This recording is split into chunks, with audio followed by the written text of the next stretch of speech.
Hi, this is Graham. This is a set of slides to try and help put a little bit of a context around the first unit in the Developing Skills for Business Leadership module. The first unit is called Skills for Continuing Professional Development. And by that, the CIPD are looking for you to be exploring and thinking for yourselves, what kind of skills do you need to develop in order to be effective in the long term in your careers?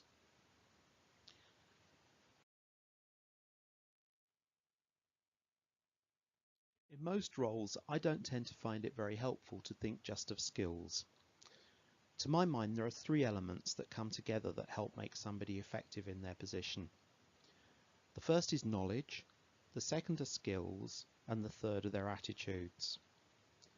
Most middle to senior managers should by then have got the knowledge that they need to be able to do their job in their particular sector, because usually that knowledge is directly related to the type of industry that they're operating in. Of course, there's going to be things that they need updating on, but that's why they have a senior management team or a management team who can help them find out information and can feed them the relevant data so they can make effective decisions and solve problems. So knowledge generally is not something I expect a senior manager to need to develop.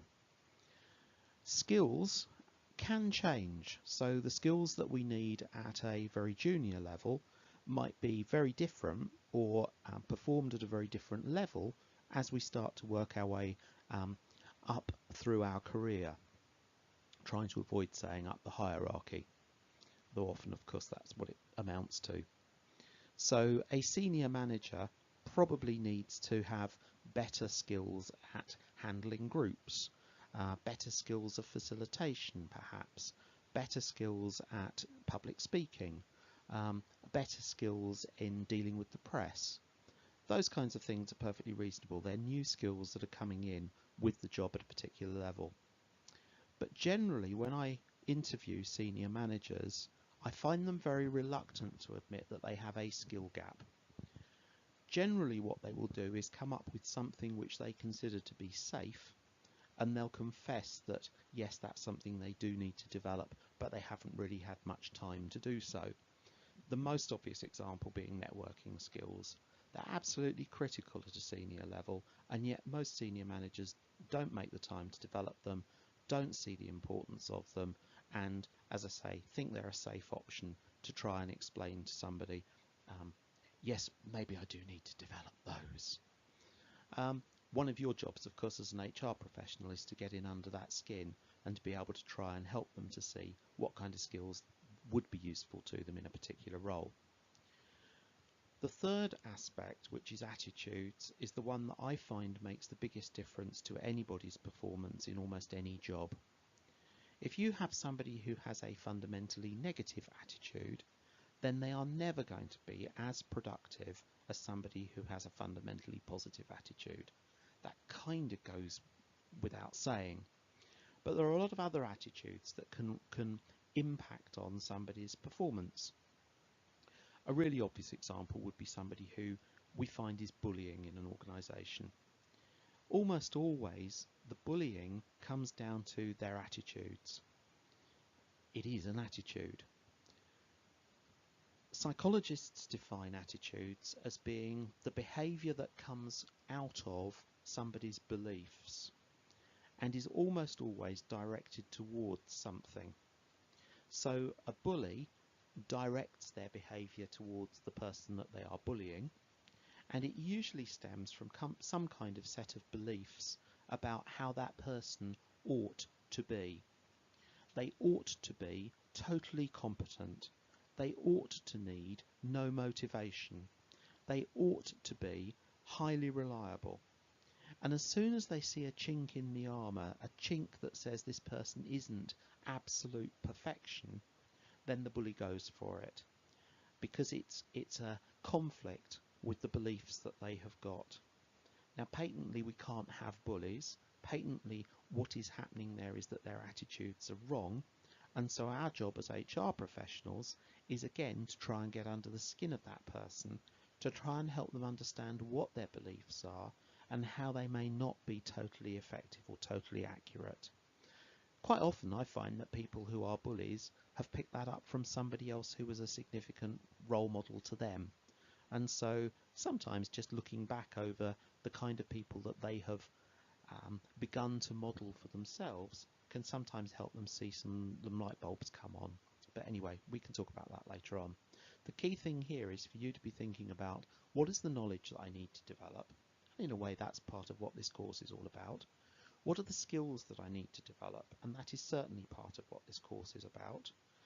But perhaps much more fundamentally, it's around you understanding what your attitudes are towards people in all kinds of different contexts.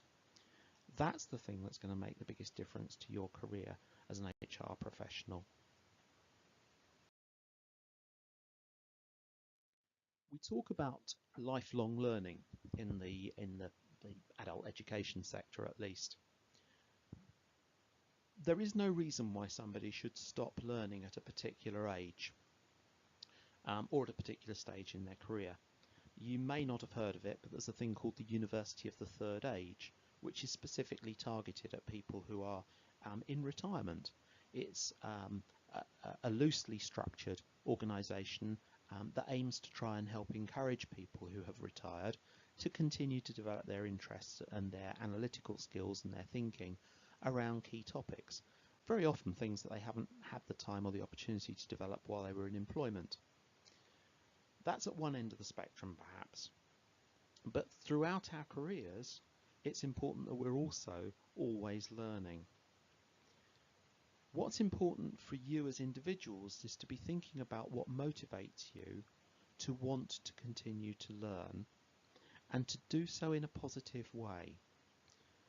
What you can't afford to have happen to you is to become so ground down in a job, so demotivated in a role, that it stops you from learning about it, stops you from taking an interest in a bigger picture, in the wider world around you, and therefore acts as a brake, not only on your career, but also on your happiness.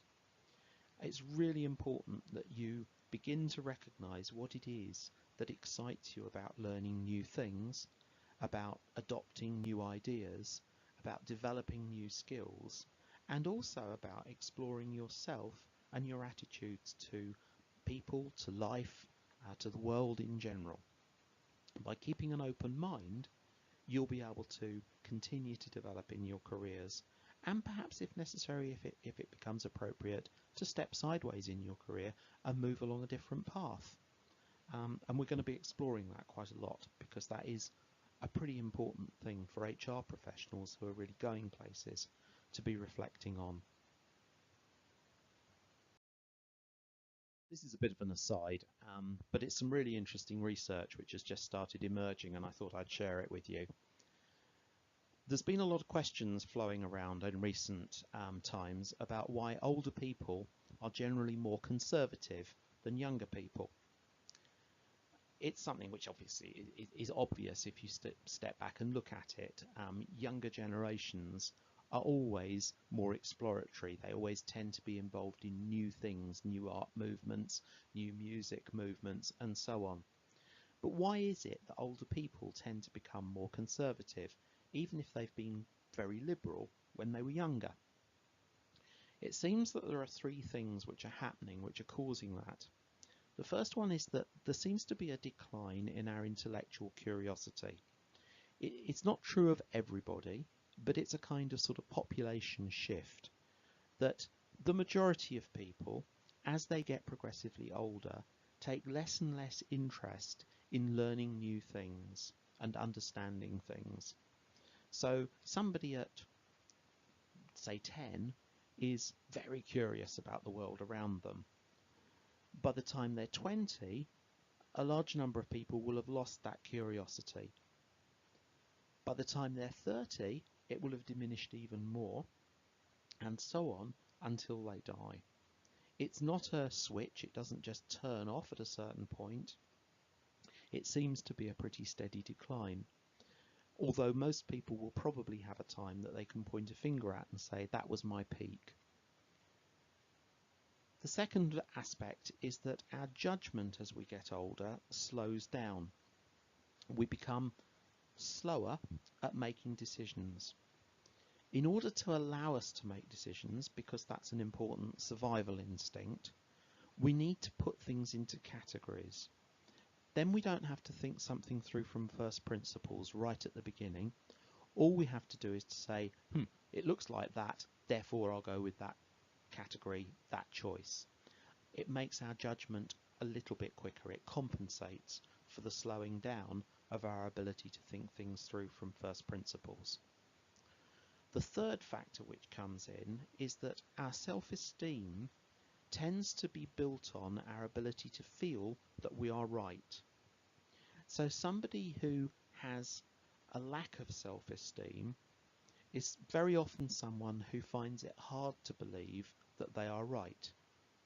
Now, if you move that up to somebody who is finding that their body's not quite capable of doing what it used to do, that their children have left home and are making them feel less needed, perhaps they're seeing younger people being promoted past them at work, all of those kinds of things are going to impact on their self-esteem. And so in order to feel that they are right, it is easier for them to assume a conservative stance than to explore new and different options. Because exploring a new and different option might mean that they would have to admit that they weren't quite right about something. So if you put all of those things together, that's why people, when they reach a certain point, perhaps in their career, find it harder and harder to accept that there are new things that they've got to learn, new insights that they've got to explore, and so on.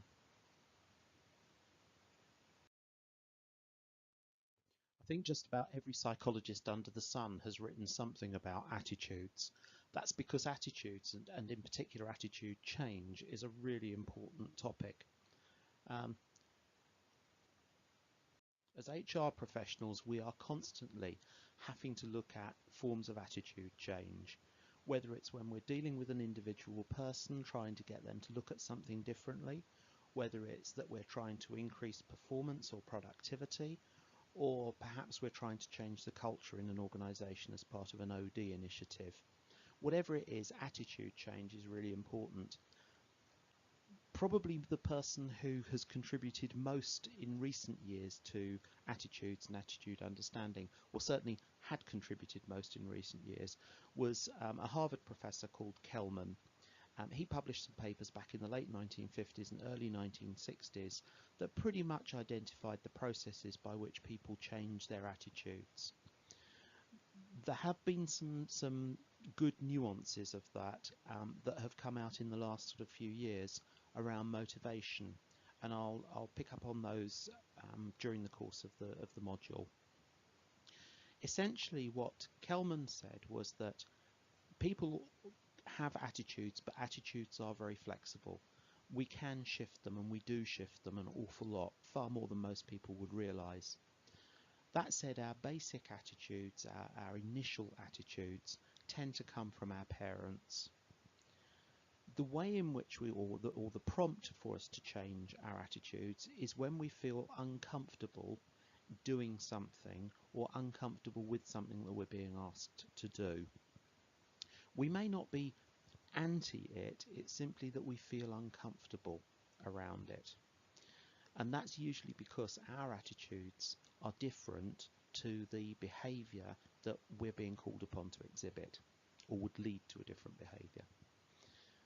The processes that happen are threefold. There's compliance, identification, and internalisation. Essentially, compliance is where we do something because we have been told to do it, and we are fearful of the consequences, or we are encouraged by the potential reward that we get from doing it. But fundamentally, it's a fear-based choice. The second type is identification. The second process is identification. That's where we have a role model, somebody that we respect, and we see how they believe about something, what their attitude is towards something, and we then adopt the same attitude. That can be negative as well as it can be positive. It explains why in a crowd you might get a group of people who might not fundamentally be particularly bigoted or racist, but they will engage in bigoted or racist behaviour when they are part of that crowd, and that will then change them later. So it's a group, can be found in group processes, not exclusively. And then the third one is internalisation, and that's when we find doing something, when we actually get over the hurdle and make ourselves do it, is actually more satisfying than we thought it would be. And we then buy into it and we want to be part of it. So attitudes change for compliance reasons, for identification with somebody or with a role model, or because we intrinsically find them enjoyable and find the new behaviour enjoyable. So you've got to remember that an attitude is the behavioural reflection of our beliefs about something. And that something can be ourselves just as much as it can be other people or external objects. Complicated, isn't it? What I suggest you do is at some stage have a little browse through the Wikipedia entry on attitude change. The attitude change one is pretty good comprehensive overview, and at least as a starting point it might help you to get your head around what's involved.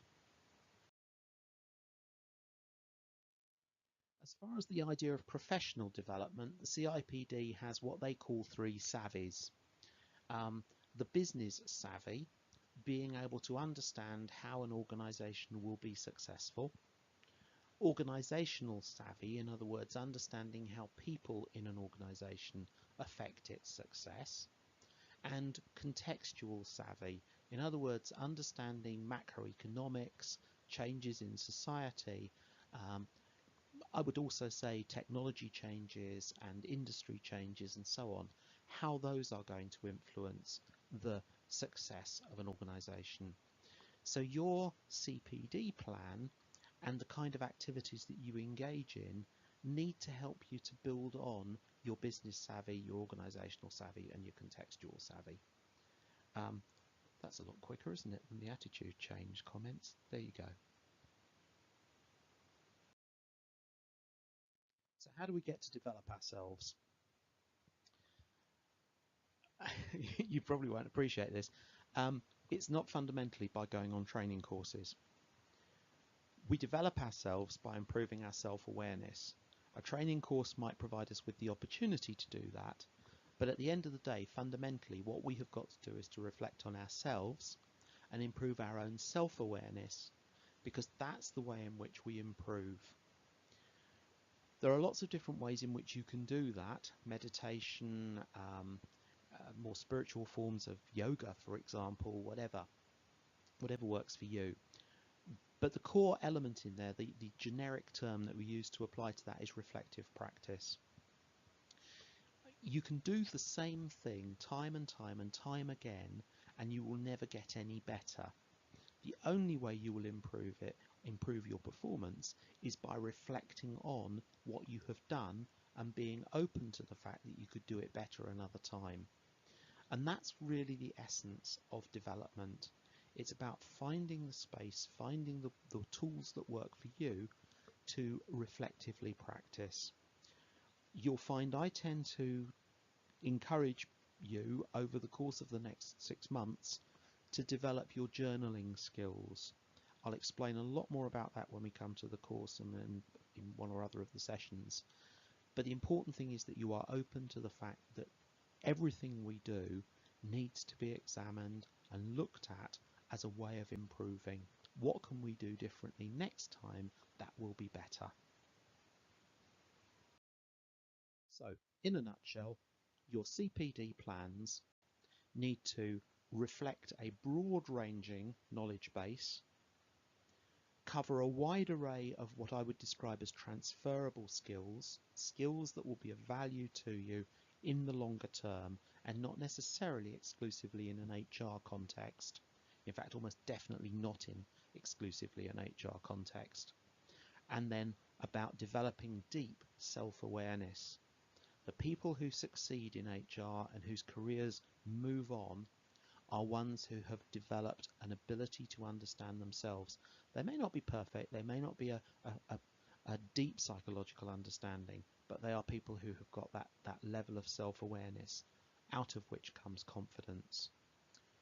That's my summary. 20 minutes. My goodness, I'll try and keep it shorter next time. Cheers.